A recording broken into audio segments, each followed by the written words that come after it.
Tenemos a 4 escritores que van a compartir con nosotros sus textos y su voz. A John Banville, John Boyne, Álvaro Enrique y María Tena. Todo el mundo esperaría verlos ahí sentados, pero ellos han decidido que prefieren estar aquí y salir poco a poco. Así que si alguien del público quiere ocupar sus puestos, yo creo que a ellos no les importaría en absoluto. Vamos a empezar con John Banville. John Banville dijo en una ocasión que el mundo en sí es para mí redondo y las palabras cuadradas. Adaptar ambos es muy complicado. Sin embargo, y a pesar de esa entrevesada redescripción que hace del mundo, Banville se las ingenia para crear una prosa elegante, consiguiendo un estilo cuidado y preciso. Es, en opinión de muchos, un maestro de las palabras, aunque a él le gusta decir que es un maestro de la frase. John Banville es también Benjamin Black, el seudónimo con el que escribe novela negra. Él mismo dice que se convierte en una persona diferente cuando se convierte en su otro yo. Ha ganado numerosos premios y el último ha sido el Premio Austriaco de Literatura Europea en el 2013. Esta mañana en una entrevista decía que con la edad, en vez de alcanzar la sabiduría, se alcanzaba la confusión, aunque yo creo que lo decía en broma, porque él todavía tiene una mente muy lúcida. John Banville.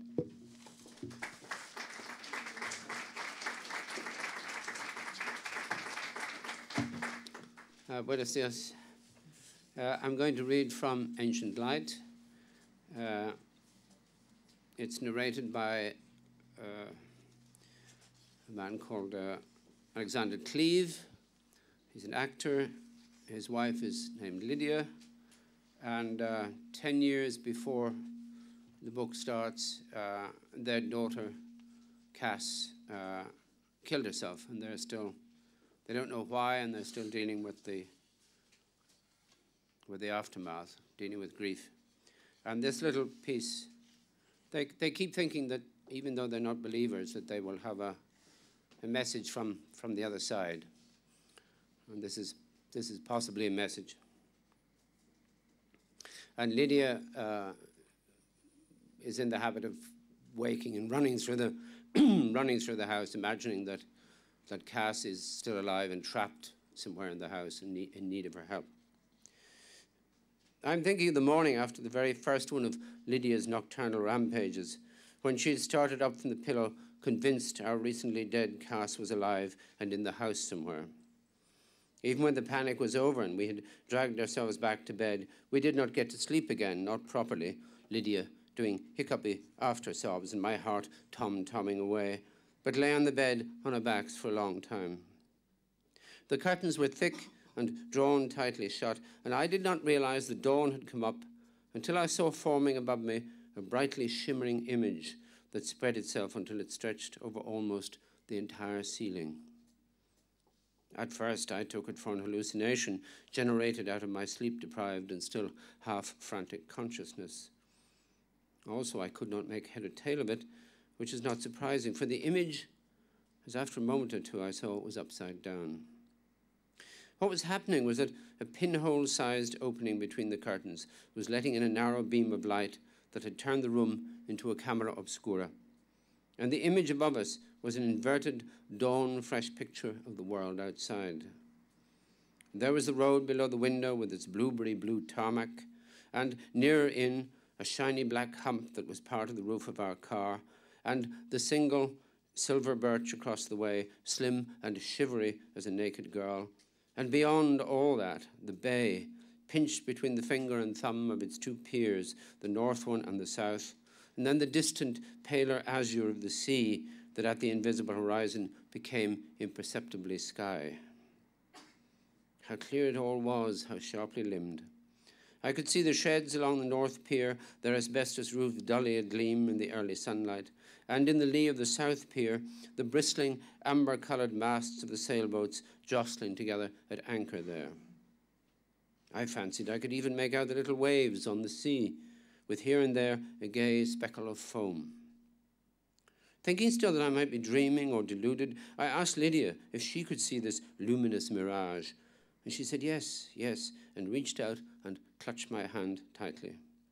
We spoke in whispers, as if the very action of our voices might shatter the frail assemblage of light and spectral colour above us.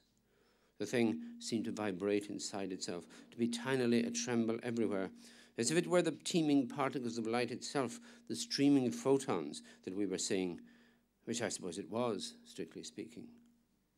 Yet surely we felt, surely this was not an entirely natural phenomenon for which there would be a perfectly simple scientific explanation, preceded by a soft little cough and followed by an apologetic hum. Surely this was a thing given to us, a gift, a greeting, in other words, a sure sign sent to comfort us. We lay there watching it, awestruck for, I do not know how long. As the sun rose, the inverted world above us was setting, retreating along the ceiling until it developed a hinge at one edge and began sliding steadily down the far wall and poured itself at last into the carpet and was gone. Straight away we got up. What else was there to do? And started our dealings with the day. Were we comforted? Did we feel lightened? A little, until the wonder of the spectacle to which we had been treated began to diffuse, to slip and to slide and be absorbed into the ordinary fibrous texture of things. Thank you.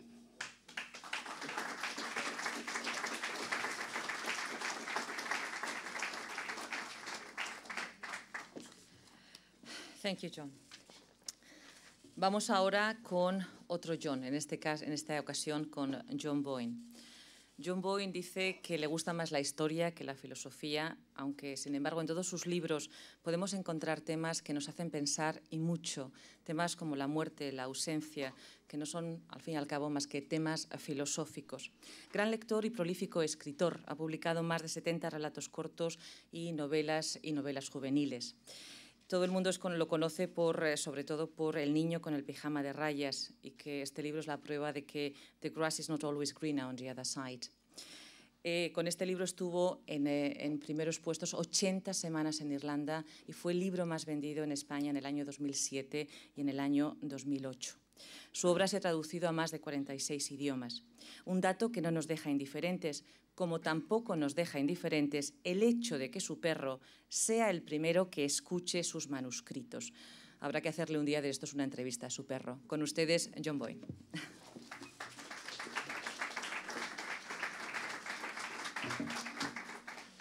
Thank you. Good afternoon. I'm going to read from a novel called The Absolutist, which came out a couple of years ago. It's a novel set in the years leading up to, immediately after, and during the Great War. This section, it's narrated by a young man called Tristan Sadler, and this section takes place as Tristan arrives at Aldershot Military Barracks in April of 1916. I don't speak to Will Bancroft until our second day at Aldershot Military Barracks, but I notice him on our first. We arrive in the late afternoon of the last day of April, some 40 of us, a group of untidy boys, loud-mouthed and vulgar, stinking of sweat and bogus heroism. Those who already know each other sit together on the train, talking incessantly, afraid of silence, each voice competing to drown out the next. Those who are strangers hide in window seats, their heads pressed against the glass, feigning sleep or staring out as the scenery rushes past. Some make nervous conversation about the things they have left behind, their families, the sweethearts they will miss, but no one discusses the war. We might be on a day trip for all the nerves we dare show. We stand around in groups as the train empties, and I find myself next to a boy of about 19 who glances around irritably, taking me in and dismissing me again with a single look. He wears a carefully coordinated expression of resignation mixed with resentment. His cheeks are fleshy and raw, as if he has shaved with cold water and a blunt razor, but he stands erect, staring around as if he cannot quite believe the high spirits of the other boys. "Just look at them," he says in a cold voice. "Bloody fools, every last one of them." I turn to look at him more closely. He's taller than I am, with a neat haircut and a studious appearance. His eyes are a little narrow set, and he wears a simple pair of owl-rimmed spectacles, which he removes from time to time to massage the bridge of his nose, where a small red indentation is clear to the eye. He reminds me of one of my former school teachers, only he is younger and probably less prone to outbursts of gratuitous violence. "It's a lot of nonsense, isn't it?" he continues, sucking deeply on a cigarette, as if he wants to draw all the nicotine into his body in one drag. "What is?" I ask. "This," he says, nodding in the direction of the other recruits, who are talking and laughing as if this is all a terrific lark. All of it, these idiots, this place. We shouldn't be here, none of us should. I've wanted to be here since it started. He glances at me, thinks he has the measure of me already, and snorts contemptuously as she shakes his head and looks away. Crushing the spent tab beneath his heel, he opens a silver cigarette case and sighs when it reveals itself to be empty. Tristan Sadler, I say, extending a hand now, not wanting to get my military career off on a sour note. He stares at it for 5 seconds or more, and I wonder whether I will have to draw it back in humiliation. But finally, he shakes it and nods abruptly. Arthur Wolfe, he says. Are you from London? I ask him. Essex, he replies. Well, Chelmsford. You? Chiswick. Nice there, he says. I have an aunt who lives in Chiswick, Elsie Tyler. You don't know her, I suppose. No, I reply. She runs a florist on Turnham Green. I'm from Sadler and Son, the butcher on the high street. Presumably you're the son. I used to be, I say. I bet you volunteered, didn't you? He asks, more contempt seeping into his voice now. Just turned 18. Yes, I lie. In fact, my 18th birthday is still 5 months away, but I have no intention of admitting this here, in case I find myself back with a hod in my hand before the week is out. I bet you couldn't wait, am I right? I bet it was your present to yourself, marching down to the sergeant major, yes sir, no sir, anything you say sir, and offering yourself up on a crucifix. I would have joined earlier, I tell him, only they wouldn't let me in on account of my age. He laughs, but doesn't pursue it any further, simply shaking his head as if I'm not worth wasting his time on. He is a man apart, this Wolfe. Thank you.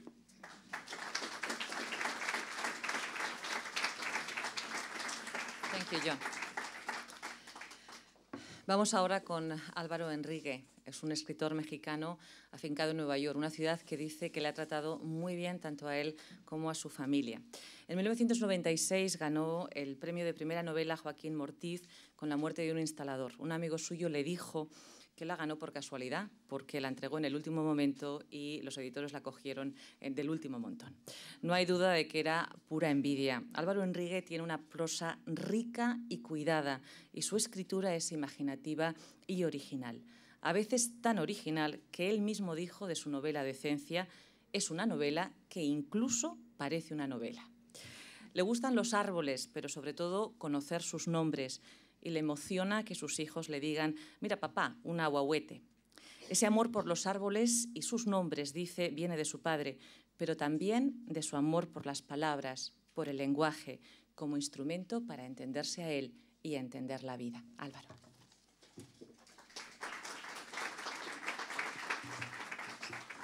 Thanks very much. Thanks to the Cervantes Institute, to the Mexican Embassy, and whatever, not for, or yes, for having me here in this lovely city and having the opportunity to read to you, but more than anything because I will be able to read in Spanish. I have been book touring in English for the whole year, so it's going to be so pleasant not to torture the language I will speak in. So this little piece comes from Hypothermia, and the character of the story is a Mexican who is in therapy. It's a therapy session, and he's in therapy mainly because he lives in the United States. The name of the piece is China. China. Crecí en Ciudad Satélite, un suburbio de la Ciudad de México que no se parece nada a lo que ustedes llaman la suburbia. Está urbanizado y, de hecho, hay menos árboles que en la capital. Aunque la continuidad entre el Distrito Federal y Ciudad Satélite nunca se rompe geográficamente, las dos urbanizaciones están completamente diferenciadas porque Satélite, como Washington, D.C., es una planta artificial. Una comunidad diseñada con ambiciones más o menos utópicas, producto de un acto de corrupción en el negocio de bienes raíces. Claro que sí. Lea su historia americana. El general Washington, ya retirado en un rancho en Virginia, decidió resolver la disputa sobre dónde poner la capital, asentándola junto al pueblo de Georgetown, en Maryland, donde su cuñado estaba vendiendo un pantano. Lo compró a precio de regalo y se lo vendió como oro al gobierno federal, encabezado entonces por el presidente Jefferson, su compadre del alma. Luego, el par de cabrones fueron muy ufanos y con las bolsas llenas de dólares a la toma de posesión de Adams en la flamante ciudad que, para colmo, llevaba el nombre del general. Ni en Ciudad Satélite se ven cosas así. Total, nací y crecí en Satélite. Ahí fui a la escuela, de ahí eran mis novias, ahí hacía el súper e iba al cine. La Ciudad de México, que no empecé a conocer hasta que fui a la universidad, siempre me pareció salvaje, complicada y snob. Así que nunca padecí la excesiva identificación con el suelo patrio que tienen los capitalinos. Conocí Disneylandia a los 6 años y cuando los negocios le iban bien a mi padre hacíamos viajes a Bronzeville para comprar todo lo que había en la casa. Nunca tuve un solo LP con canciones en español. En Satélite, oír música en vernáculo era de sirvientas. Y no supe como hasta los 20 años que había películas que no fueran en inglés. En el videoclub del barrio, las cintas mexicanas estaban catalogadas con las de Fellini o Kurosawa bajo la categoría de extranjeras. Hice quinto de primaria de intercambio en una escuela en Nueva Orleans y el título de mi MBA no está reconocido por la Universidad Nacional, pero sí por Harvard. Los Estados Unidos siempre me fueron un territorio familiar y siempre pensé que eran un lugar parecido a México, pero mejor. Aún así, cuando me instalé ya como adulto en Atlanta con mi flamante empleo en AT&T, tuve la impresión de que me había mudado a China o a Rumania. Así de poco entendía mi nuevo entorno. Nunca me adapté a la vida en Georgia, así que tan pronto pude, conseguí el empleo del Banco Mundial y me mudé a Washington porque me habían dicho que la costa oriental es un poco más rancia, como México. En mi primer fin de semana en D.C., manejé a Nueva York para ver a un amigo de la preparatoria que ya llevaba 7 u 8 años viviendo en los Estados Unidos. No tardé más de un tequila en contarle mis tribulaciones. Se quedó pensando un momento y me dijo, ¿qué quieres que te diga, mano? Estados Unidos es un país en el que el fútbol es un deporte de niñas. Thanks very much.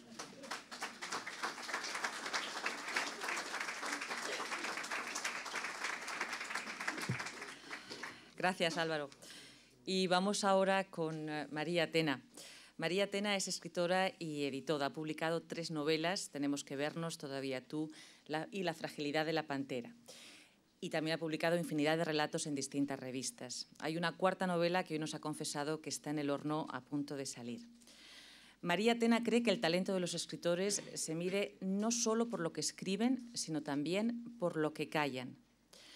Cuando estaba preparando estas presentaciones intentaba buscar palabras para describir a María Tena, hice algunas averiguaciones, pero al final descubrí su cita preferida, una cita preferida que tienes en tu página web y que es una cita de un libro de Natalia Ginzburg, de Las pequeñas virtudes, y yo creo que te define muy bien, María. Dice, mi oficio es escribir y lo sé bien desde hace mucho tiempo. Espero que no se me interprete mal. No sé nada sobre el valor de lo que puedo escribir. Sé que escribir es mi oficio. Cuando escribo historias, soy como alguien que está en su tierra, en calles que conoce desde la infancia. Mi oficio es escribir historias, cosas inventadas o cosas que recuerdo de mi vida, pero en cualquier caso, historias. Cosas en las que no tiene nada que ver la cultura, sino solo la memoria y la fantasía. Este es mi oficio y lo haré hasta mi muerte. Bueno, no contento con toda esta declaración que María corroboraba ayer tenemos que confesar, lo confesamos, Sebastián Barry nos dio permiso. Estábamos hablando con Sebastián Barry y dijo que María era la persona más encantadora e interesante, española decía, que había conocido. Así que con eso, nada más, María, te llamamos para que leas. Gracias.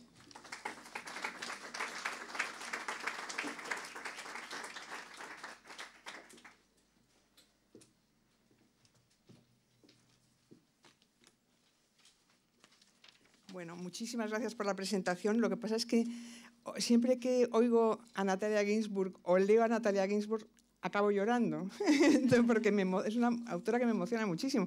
Entonces ya me has puesto en un estado que va a ser difícil leer mis propias cosas y sobre todo la comparación va a ser terrible. Yo pensaba haber leído un capítulo de una novela mía, que es un capítulo que hace falta leerlo entero. Y es un poco largo, es el que estaba en la documentación. Entonces he decidido al final leer unas cosas cortas, que era lo que yo traía de las pocas cosas que traía en el pendrive. Son cosas que escribí este verano y no tienen ningún mérito, están sin corregir. El único mérito que tienen estas cosas es que son el producto de un momento de felicidad.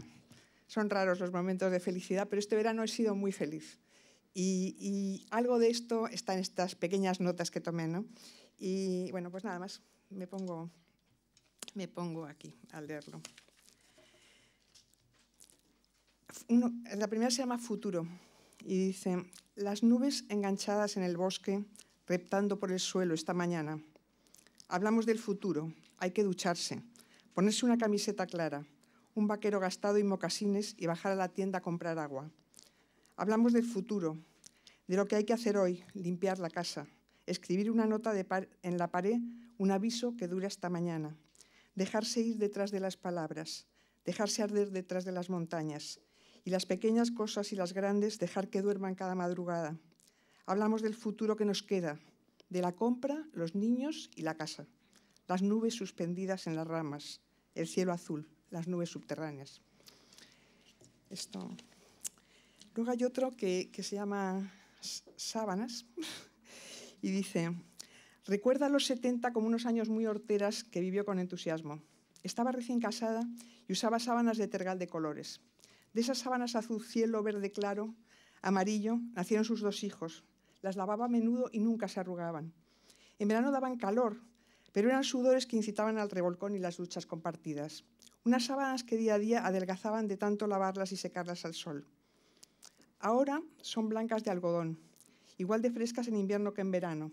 El servicio se ocupa de esa tela inmaculada que envuelve su cama después de pasar por el detergente, el suavizante y la inmensa plancha de vapor. A pesar de todo, no hay manera. Las sábanas siempre están arrugadas. Y ya finalmente el último, que se llama Pegamento. Al salir de Madrid había llamado Juan, después de 5 años, sin mayores explicaciones, como siempre. Estoy solo otra vez, quiero volver a verte. Nosotros de camino al Ardeme, le dije, llueve, ya hablaremos. En aquella época, cuando los niños eran pequeños, iban en septiembre a rescatar el último resplandor del verano. Todavía quedaban unos días de playa y Gerra estaba desierta, pero el aire ya empezaba a enfriarse y al mediodía subían a la casa que entonces era nueva. Una casa de pueblo con balcón corrido y pequeñas ventanas que miraba a los picos de Europa, y a donde llegaban por la tarde los reflejos de los atardeceres de Ollambre. Después del comer era el momento de las grandes siestas, los libros caídos, las conversaciones en voz baja. Los niños jugaban tumbados, silenciosos, a media luz. Algunas tardes iban a coger moras. Cada uno llevaba una bolsa de plástico y después en casa hacían mermelada. Ahora era la abuela. Esta tarde buscó los botes de cristal en el fondo del armario. Solían dejarlos en remojo para quitarles las etiquetas con más facilidad, pero aquel bote de melocotón en almíbar seguía teniendo un trozo de etiqueta. Lo metió en agua caliente, lo dejó un rato, volvió a rascarlo con el estropajo. No salía. Como esos recuerdos que se resisten a abandonarnos. Al día siguiente lo intentó de nuevo y el papel estaba tan pegado que decidió volver a guardar el bote para el año siguiente. Todavía podía servirle. Nada más.